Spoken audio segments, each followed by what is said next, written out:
Maka kata Amir Mu'minin waktu itu, lihat nih perdialog dua orang. Kata Amir Mu'minin, Iyas, kau jadi hakim sekarang. Loh kenapa saya Amir Mu'minin? Tidak ada orang yang bisa menebak seperti kau tadi, kalau sumpah ini bisa dibayar. Kecuali orang yang paling layak jadi hakim, kau bisa pecahin masalah gitu.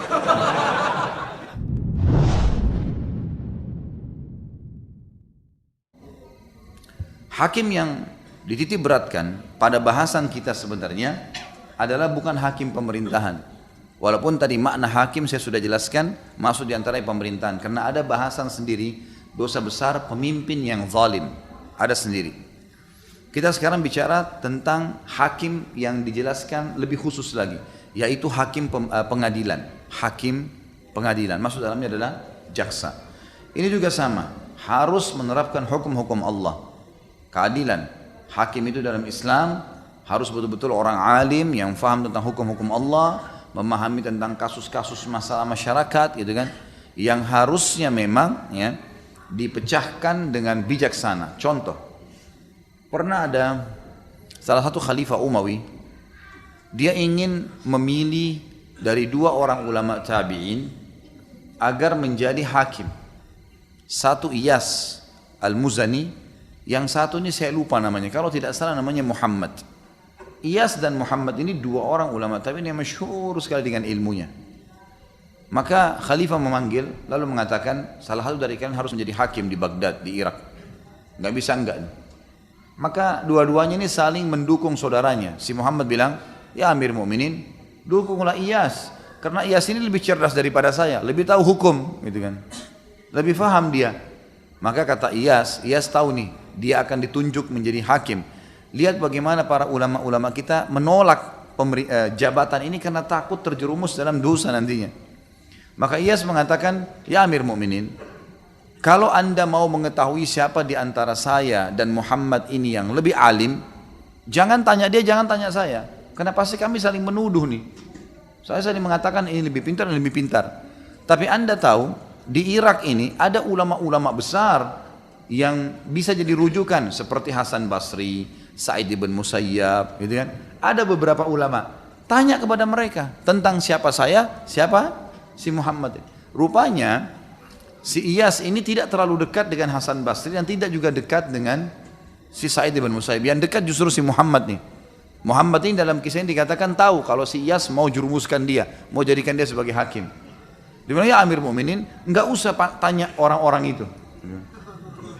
Terus kata Amir Mu'minin, terus gimana caranya? Dia bilang, demi Allah, Iyas lebih pintar dari saya. Kata si Muhammad, karena dia nggak mau jadi hakim. Padahal hakim waktu itu teman-teman sekalian, gajinya lebih tinggi daripada khalifah. Dia bisa menghakimi khalifah bahkan, bukan cuma manusia biasa. Dia diberikan fasilitas tempat tinggal, diberikan kereta kencana, mobil mewah kalau kita sekarang. Enak jabatannya. Orang kalau sekarang memperebutkan itu. Tapi ini dua orang ini nolak, tahu ini bahaya nih. Ini bisa neraka depannya, salah hukum, masalah. Maka kata si Muhammad, ya Amir Mu'minin, tidak usah tanya Hasan Basri, tanya Sa'id bin Musayyib. Demi Allah, saya bersumpah dengan Allah, Iyas lebih pintar dari saya. Pilih dia saja, gitu kan? Ya Amir Mu'minin, kalau seandainya anda percaya sama sumpah saya sebagai Muslim, maka anda tidak boleh nolak, harus dia jadikan sebagai hakim. Tapi kalau anda menganggap saya bohong dengan dusta, saya dusta dengan sumpah saya tidak layak jadi hakim. Paham? Belum connect? Harus cerdas seperti mereka ini. Ini sayap kiri, paham nggak? Nggak ada suara, ngangguk-ngangguk aja. Oke lah. Si Muhammad bilang begitu tadi, ya Amir Mu'minin, demi Allah Iyas lebih pintar dari saya. Gitu kan? Kalau saya, demi Allah dia bilang, kalau saya sumpah ini benar, anda nggak boleh milih saya lagi, karena saya sudah sumpah atas nama Allah, pasti dia lebih pintar, harus terima, gitu kan? Kalau saya dusta dengan sumpah saya, berarti saya tidak layak jadi hakim, karena saya pembohong gitu. Iyas tahu nih, dia akan dijadikan hakim sekarang. Gimana caranya mengelak nih? Kata Iyas, si Amir Mu'minin, si Muhammad ini, demi Allah dia hanya lari dari hakim. Dia lari dari hukum nih. Dia sengaja lempar itu supaya saya yang ditunjuk jadi hakim, dan saya tahu dia tidak mau jadi hakim. Ya Amir Mu'minin, dia tadi bersumpah itu, saya yakin dia sengaja supaya menjebak saya jadi hakim. Sebentar, keluar dari sini dia bayar kafaranya 3 hari puasa. Kata Iyas, ini sebentar dia keluar, sumpahnya dibayar kafaranya, 3 hari puasa selesai. Maka kata Amir Mu'minin waktu itu, lihat nih berdialog 2 orang. Kata Amir Mu'minin, Iyas, kau jadi hakim sekarang. Loh kenapa saya Amir Mu'minin? Tidak ada orang yang bisa menebak seperti kau tadi, kalau sumpah ini bisa dibayar. Kecuali orang yang paling layak jadi hakim, kau bisa pecahin masalah gitu. Akhirnya Iyas jadi hakim gitu. Tentu Iyas Al-Muzani rahimahullah, seorang yang sangat cerdas memang, dari kecil terkenal cerdasnya gitu ya. Dan memang jadi hakim sudah berapa tahun. Waktu dia masih kecil, ada orang-orang Yahudi, tempatnya dia belajar matematika. Orang Yahudi belajar matematika, hisab gitu kan, hitung-hitungan. Iyas ini masih kecil, masih 7 tahun, belajar sama orang Yahudi. Orang-orang Yahudi lagi bicara, itu orang-orang Islam itu katanya nanti kalau orang masuk surga nggak ada buang air besar, nggak ada buang air kecil. Tapi katanya ada makanan, gitu kan. Kok bisa gitu? Mestinya kan harus keluar kotoran kayak di dunia, karena di dalam Taurat rupanya tidak ada itu. Kata Iyas begini, hai guru, bisa saya bicara sebentar? 7 tahun umurnya, memang cerdas sekali orang ini. Maka kata orang Yahudi itu, ya silakan. Dia nggak sangka nih anak 7 tahun bisa ngomong. Maka kata Iyas, kalau seandainya Anda lagi makan makanan, gitu kan, apakah semua makanan yang Anda makan itu jadi kotoran? Dia bilang enggak. Lalu kemana? Kata gurunya, jadi energi. Sisanya yang tidak dibutuhkan tubuh jadi kotoran. Kata Iyas, lalu kenapa Anda pungkiri kalau di akhirat nanti bisa saja semuanya jadi energi? Tidak harus jadi kotoran. Itulah keyakinan kami orang Islam. Balik ini orang Yahudi sama Yahudi mengatakan, ini semoga Allah matikan nih anak. Loh iya, maksudnya ada orang Islam yang begini cerdas, semoga Allah matikan nih anak. Sampai begitu bahasanya. Tapi memang dia sangat cerdas, luar biasa orang ini. Yang jelas dia menjadi hakim dan memang dia sangat cerdas dan sangat jeli sekali.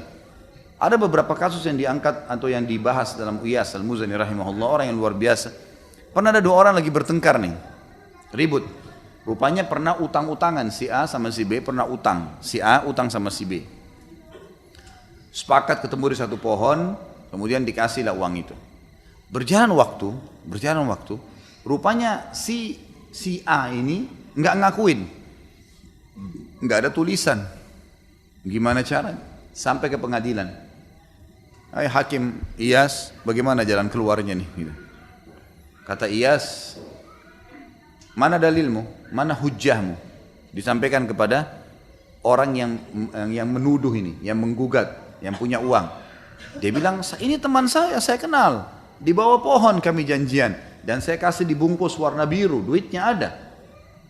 Kata Iyas, itu saja? Ya. Ada saksi? Nggak ada. Ada tertulis? Nggak ada. Tanya kepada si A, yang benar nggak yang dia bilang? Nggak benar. Mana buktinya? Saya nggak pernah kenal orang ini. Saya nggak pernah ambil duit dari dia. Tapi Iyas ini Allah Subhanahu wa taala berikan dia feeling, dia merasa memang si B benar nih. Dari performanya, dari orang ngomong ini dia bisa tangkap. Biasanya hakim memang jeli dengan itu. Teman-teman yang belajar sekolah pengacara, notaris, biasa memang ada kejelian-kejelian dalam menghadapi masalah-masalah seperti ini. Ringkas cerita, kata Iyas, baiklah. Kalau begitu, dia bilang sama si B, kamu sekarang kembali ke pohon yang dulu kau pinjamkan uang, yang kamu sangka itu. Ke sana, kemudian coba kau ingat-ingat sambil berdoa sama Allah. Siapa tahu memang kau ingat bukan orang ini yang kamu kasih. Enggak hakim, dia saya kasih. Sudahlah, ikutin saya, pergi aja. Pergilah si B ini, kembali ke sana, kita ke bawah pohon itu. Lalu Iyas ini mengatakan, kamu tunggu aja di sini sampai dia balik ya. Lalu Iyas sengaja menyibukkan diri dengan kasus-kasus yang lain. Rupanya si A ini duduk di kursi sampai dia merasa aman. Ya rupanya si Iyas ini sibuk, si fulan dipecahin masalahnya gitu. Waktu Iyas lihat dia sudah sangat nyaman duduk, Iyas tiba-tiba balik bertanya kepada orang itu mengatakan, hai fulan si A, temanmu sudah sampai belum di pohon sana? Dia bilang belum. yang tadi punya masalah ini, dia bilang belum. Kata Iyas, semoga Allah bunuh kau. Katalah Allah, berarti kau benar tahu kalau itu pohon itu ada, gitu kan? Jadi tadi dibuat dia aman dulu, baru tiba-tiba Iyas bertanya, temanmu kira-kira sudah sampai belum? Gitu. Dia bilang belum. Gitu. Ini kayaknya yang lain tidak ngerti ceritanya. Makanya harus belajar cerdas tuh. Yang jelas banyak kasus-kasus seperti itu. Tapi mereka sangat hati-hati. Pernah satu kasus yang lain adalah ada 2 orang zaman dulu kalau musim dingin, mereka masuk ke sebuah tempat namanya hammamat. Ini seperti tempat permandian umum. Orang berendam di air panas, laki-laki sama laki-laki biasanya. Itu umum dipakai laki-laki. Ada satu orang rupanya dia pakai jubah, bantal dingin baru, warnanya merah, digantung sama dia. Ada orang datang, yang lain lagi satu, pakai jubah warna hijau sudah tua, mandi sama-sama berendam.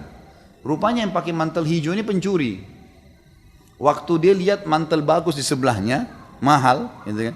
Ini dari Bludru, maka kemudian dia pun mengatakan, dia pun keluar dari tempat mandi itu, berendam itu sebelum orang ini bangun, kemudian dia langsung ngambil jubah warna hijau, warna merah, kemudian dia pergi. Yang punya jubah hijau ini lihat, yang punya jubah merah lihat, ini jubah saya diambil, kemudian dia keluar, dia pakai jubahnya dia, karena dia tahu orang ini yang ambil tadi. Ngerti gak ini? Jangan saya cerita terus nggak ngerti. Jangan biarin saya cerita panjang lebar baru nggak ngerti. Ngangguk-ngangguk saja. Ala kulli hal, sekarang akhirnya si mantel ini berubah. Yang pemilik merah tadi, yang punya merah, yang baru ini, akhirnya dia terpaksa pakai jubah yang warna hijau. Karena jubah merahnya dibawa lari sama orang itu. Dia keluar nggak mungkin kedinginan. Dipakailah jubah yang tua, yang hijau ini. Yang mencuri tadi sudah pakai jubah merah, sudah lari. Dikejarlah sama dia. Ringkas cerita, lewat tidak sengaja di depan pengadilan. Lalu si yang punya jubah hijau teriak, ini fulan mencuri mantel saya. Gitu. Ada beberapa, kalau kita sekarang polisi, aparat keamanan, khilafah yang menjaga depan pengadilan, tangkap dulu. Tangkap, ini orang ini jubah saya. Gitu. Kok bisa? Ini yang pakai jubah merah bilang, enggak ini jubah saya, ini sama saya. Loh tadi kan kamu sama saya masuk ke kamar mandi, untuk berendam. Enggak, mungkirin. Pokoknya sudah ini niatnya mencuri. Baiklah, masuk pengadilan. Sama Iyas dihadapin nih.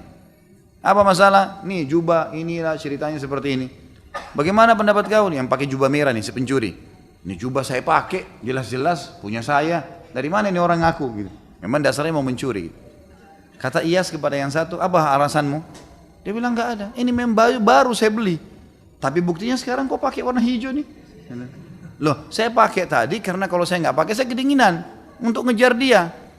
Apa alasan? Ada saksi? Nggak ada. Ada bukti? Nggak ada. Gimana jalan keluarnya nih mecahin? Coba kalau antum di posisi ini gimana mecahin? Hah? Apalagi habis capek kerja seharian gini nggak encer sudah otaknya. Iyas rahimahullah punya ide gitu. Maka rupanya dia tanya kepada orang yang punya jubah merah, jubah ini kenapa kau beli? Bilang saya suka sekali. Harganya berapa? Harganya 200 dirham, mahal sekali jubah ini. Kau sayang sama jubah ini? Sayang. Baiklah, itu saja pertanyaan saya. Ditanya yang satu nih, yang sudah lagi pakai jubah merah, berapa kau beli jubah ini? 200 dirham, ikutin situ. Karena dia tidak tahu harganya kan gitu. Kau sayang jubah ini? Sayang jubah ini. Baiklah kalau gitu. Sekarang untuk membuktikan, saya akan ambil sebuah alat. Diambil seperti alat tapi dari besi, itu untuk hancurin benda biasanya. Bukan pedang juga, tapi ada seperti sisir kalau kita sekarang tapi tajam-tajam gitu ya. Itu untuk menghancurin daging, hancurin apa gitu. Lalu kata Iyas, panggil salah satu petugas di pengadilan, ambil tuh jubah merah, keluarin sekarang, taruh di depan saya. Ini jubah sekarang, saya akan hancurin. Karena kalian berebut, tidak tahu siapa yang punya, maka saya akan hancurin nih. Diambillah sama dia, sisir tersebut tadi yang tajam ini, kalau ditarik ini sobek semua nih. Rusak ini bludul gitu kan. Tiba-tiba yang punya jubah, yang memang punya jubah yang tadi yang betul-betul beli itu, mengatakan sudah hakim, nggak usah, kasih aja dia deh. Daripada hancur gitu kan. Sementara yang satu ini bilang, ya udah silahkan, hancurin aja. Udah ketahuan belum? Sudah mulai cerdas malam ini. Bagus. Akhirnya kata hakim, kamu mencuri. Ini betul jubahnya si B, kasih si B. Loh kok bisa si A nya mungkir? Enggak mungkin. Kalau kau punya kau nggak bakal mau hancurin. Ini mau hancurin, ini dia mau hancurin aja karena bukan punya dia nggak rugi kan itu. Tapi ini bilang sudah nggak usah daripada hancurin, sayang, kasih aja dia sudah, biarin dipakai. Seperti itulah. Dan cukup banyak kasus-kasus dalam pengadilan Islam yang unik sekali.